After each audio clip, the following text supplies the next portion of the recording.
All right, today we are going to do a Q&A episode to mix it up a little bit.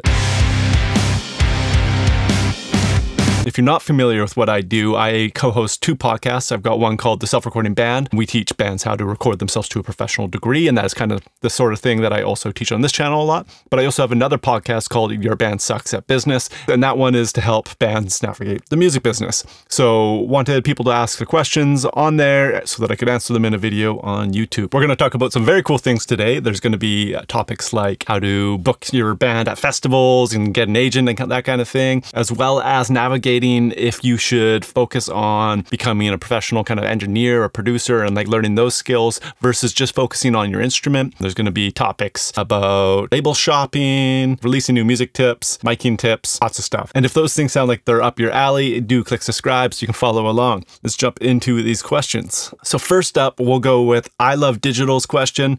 And that is, what's a great way to connect with talent buyers and what are effective ways to book shows? Good question. To keep it kind of brief, there are two things we need to define here. There are talent buyers, which is what you asked, but then there are booking agents. And talent buyers generally work on behalf of like a festival, for example, whereas a booking agent works on your behalf. So if you are a musician or a band, you might have a booking agent that represents you and tries to get you shows or festival bookings. But that festival might have a talent buyer that is in charge of finding the talent that will be at their festival and, attract an audience. And they're going to be, looking for who is up and coming, who is going to have a big draw right now, who can we get a good deal on, all sorts of things. I think you're asking about a talent buyer in this case, and how do you reach out to them? Because festival season's coming up next summer, and now is when you want to be looking at that, of course. The unfortunate part of this answer is that they are probably going to want to talk to a booking agent. So if you don't have a booking agent, that is probably something to consider looking at. You don't necessarily have to have a booking agent, but as far as building your team goes, as a band through the career of your band, a booking agent's a really smart one. It's hard to find one. It's almost like you have to do it on your own for a while to find one and kind of prove that you can do it. And that's going to increase your likelihood of meeting one as well. And if you live in a small town, like I know that I Love Digital does, I don't know a single booking agent that lives here. So you kind of have to go and meet them elsewhere, maybe via touring. And of course you can do that over the internet. But bottom line, getting a booking agent is going to make that a lot easier because that's who a talent buyer is connecting with. A booking agent often works for an agency. So that booking agent isn't just one person. They're kind of a bunch of people that all represent different groups. So that agency represents a whole whack of bands. A talent buyer can reach out to that agency interested in a band, and they can be like, yeah, we've got, that person you're interested in, but you should also consider any of these people. So that's going to lead to getting considered for more opportunities than you would have otherwise. Now, can you bypass that and just go directly to the talent buyer as an indie band without an agent? I think absolutely, but it's maybe harder because you don't know who they are. They're not looking for you necessarily. So it's just a little trickier, but never underestimate just reaching out directly to the info email on a festival's website. And this goes for venues and whatever. Just email like any contact you can and be like, hey, I'm looking to get in touch with your booker or your talent buyer. Could you connect us? See what happens. Don't be afraid to follow up. Okay, I hope that helps. Oh, and don't forget to use like festival applications, which sometimes festivals put out. They want bands to apply. You're not going to find, a big band applying through those means. But if you are trying to break into it, that's one way. Up next is Richie Jackson, who is saying, what's on your Trello board checklist for everything that needs to get done on a song? And Richie, I love that you know that I like Trello because you obviously listen to the podcast and are a diligent student and also a great guy, I happen to know as well. But I have news to break to you. I don't use Trello anymore. In fact, the closest thing I use is this notepad in front of me. Yeah, I've gone through phases with digital project management and stuff like that, and I've got different systems for different things.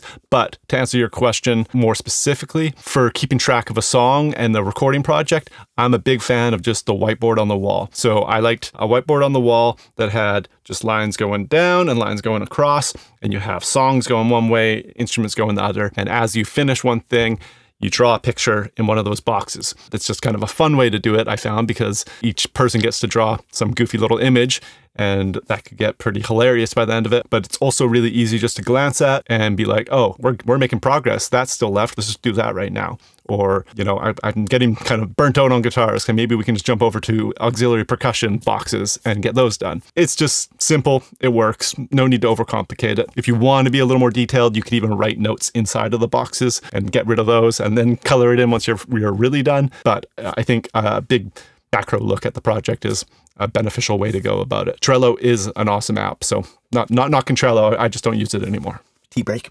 Okay, so up next is from Northern Mutt. What is your favorite way to mic up an acoustic guitar, and how would you EQ it after? It's a great question. You might not think it, but acoustic guitars are like the trickiest thing to get awesome sounding, in my opinion. Maybe there's one really important thing to figure out before you even mic up the guitar that is going to solve this problem, and that is it really about making it sound like an acoustic guitar, or is it about adding a rhythm instrument to the song? So what I mean by that, and I encourage you to go listen to a song that has acoustic guitar in it, kind of prove this to you, is if there is a full band playing with that acoustic guitar, what you'll notice is that the acoustic guitar is pretty much inaudible as far as like tonal and melodic information goes, and is much more audible as a rhythm instrument in that you can hear the strumming pattern and the pick and the strings, and that's the purpose of it in that setting, because all of that other space is eaten up by the band.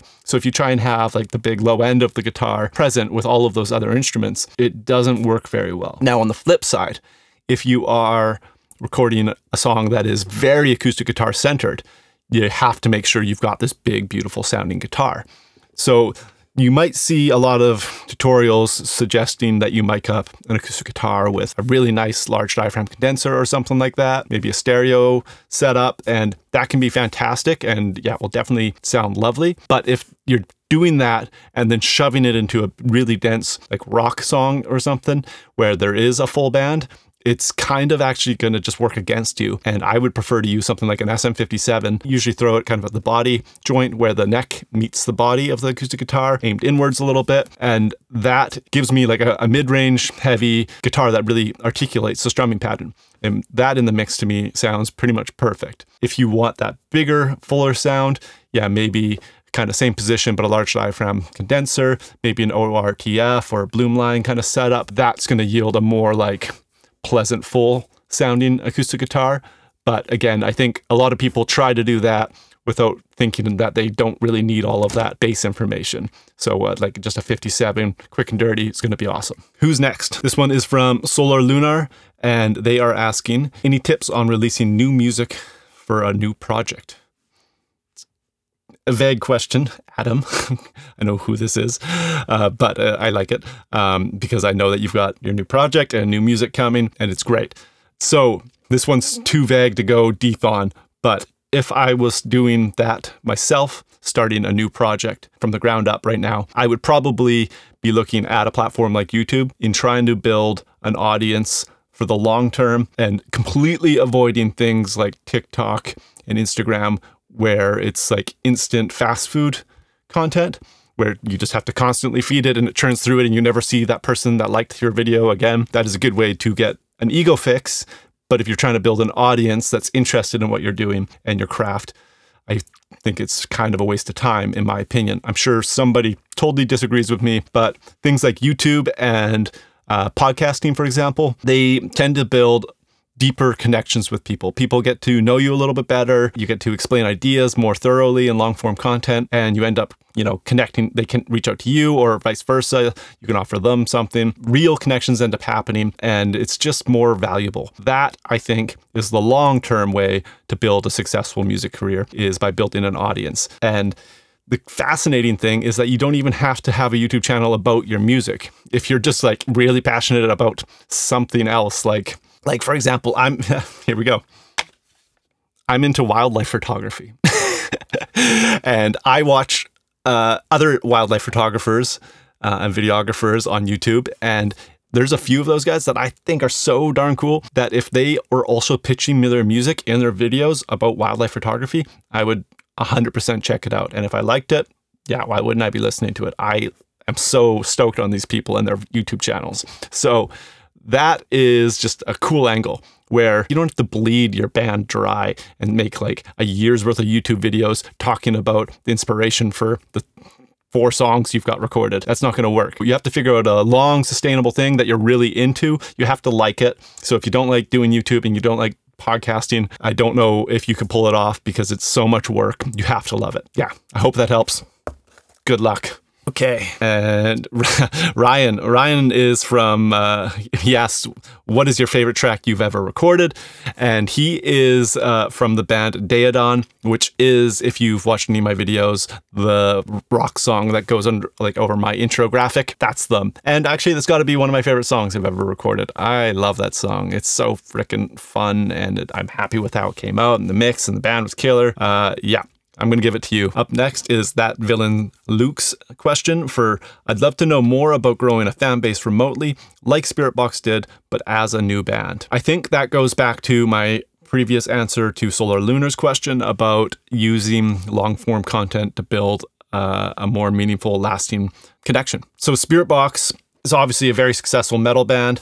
We did an interview with them on the Your Band Sucks at Business podcast. Highly encourage you to go check that out if you are a DIY band trying to make it. Because what's unique about them is that they reached a pretty high level success without doing any actual touring or shows. They kind of built an audience entirely online, which allowed them to not, touring is expensive. It doesn't make sense for most bands, honestly, until you reach a certain level where you can charge enough for shows or get enough bodies in rooms. So they reverse engineered it so that they were able to build an audience without doing all of those traditional ways like that we've seen bands do for decades. And they are now reaping the benefits of that because they pulled it off in such a successful way. And plus, they're fantastic. So check out that podcast. I highly encourage you to. Again, that's the Your Band Sucks at Business podcast. Now, your question says, let's check it out again. Your question says, like Spiritbox, but as a new band. And I don't think that's a good way to think about it, honestly, because Spiritbox was a new band. When they started doing it, they didn't become a big band and then build a fan base. They built a fan base to become a big band, right? So you just can't skip that step. And again, I stand by my long-form content strategy. And if you haven't already, check out Muse Formation's YouTube channel with Jesse Cannon. Very, very good stuff on there too. Up next, Pony Gold Band asks, how do I start label shopping and is it worth it? So my band, Band of Rascals, we stayed indie. We never got signed, but we did try label shopping. And I think it is worth trying because you just never know what connection's going to lead to what down the road. So we did play a show with a lot of important people in the room, and we didn't end up getting our album signed. So we were trying to sell an album in hopes that a big label like Sony or something would release it for us, and we'd have, you know, more resources and power to try and take the world by storm with the release of our album. Ended up doing it indie, and I think that worked out fine, but who knows what would have happened if that had been successful. But getting those people in the room and knowing that they know who our band's name is worth something. And I think if we were still pounding the pavement, that would eventually turn into something. So I think it's totally worth trying. If you don't think it's for you, maybe don't put many resources into it. Like, don't spend a bunch of time on something you don't want. But there's no harm in sending it out and trying to get it in front of people you think could help. Oh, and you said, how do I start label shopping? You got to reach out to them. You have to send it to them. And it works a lot better if you know that person. So I would suggest finding out who somebody that at a label is that might actually be listening to music, contacting them, having any type of conversation or communication you can before sending it to them so that you're a real person that they're receiving music from, not the other way around. But of course, that only works if you also have, you know, a presence kind of built up so that they can say, oh, Pony Gold bands reached out to me. Who are they? Look it up, see who you are, be interested, right? If you reach out to them and there's no credibility for them to grab onto, you might not hold their interest, I guess, either. But ultimately it comes down to showing your music to people that are interested in finding music. That is label shopping. Another thing I've always said is that people like working with people they know. So that's where things like people like managers come into play, is that a manager might have business connections that you don't have. Leveraging those connections so that you are pitching your music to somebody that knows who you are is very helpful. It's just going to do wonders in increasing the chances that they actually check out your email or song or whatever. Okay, Benedictine. Benedict co-hosts the self-recording band with me and says, can I still make it if I don't look as good as you? Thanks, buddy. You're way more handsome than I am. MFP Music's response is, I gotta zoom in on this because it's like a picture. They wrote it on a notes app and like screenshotted it or something. So I've written 3 tracks for a new EP, writing the 4th. Not sure if the mixes are good enough and if I should get them mastered or if I should get someone to help me with the mixes first. My ears are sick of listening to them to the point that I can't tell the difference anymore. Ideally, I'd like someone to hear them and guide me with the decision, but I feel like every producer will talk their business. What should I do? Sorry for the long and weird question. Not a weird question and not a particularly long one either. If you can't confidently decide that the mix is fantastic, you should absolutely hire somebody to mix your song. I think that's a no-brainer, honestly. I am, of course, a mixer, so you mentioned, bias in there. Don't hire me then. Just hire whoever's right for the song. But it's the most important thing. If you can do a good job at engineering it, but you can't make sure that it's going to be well mixed, then you are potentially risking all of your hard work of engineering a good sounding record. To me, that risk is just outrageous, and why would anybody do that? Hire somebody that you know is going to deliver, get it mixed, you'll be happy you did. As far as having somebody guide you along, I'm going to give you a pitch right now.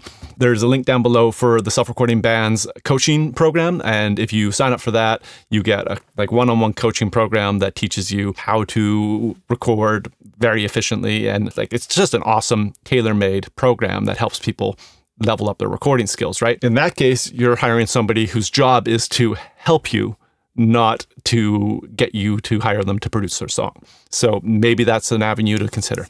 Yeah, link down below if you want to check that out. So Daniel James had a question. Daniel is a drummer. He says, hey Malcolm, I was hoping you would consider answering a question and perhaps offering some wisdom that is slightly aside from audio and recording, which is absolutely fine. Happy to. I'm wondering, what was the process for you in choosing between playing guitar professionally and diving into the audio post-production world? So I used to tour pretty much full-time with a band called Band of Rascals as a guitarist, but I had my job of being a producer and mixer for bands where, go into the studio and make records. Now, I think Daniel thinks that I chose between those, but really I was doing them in tandem.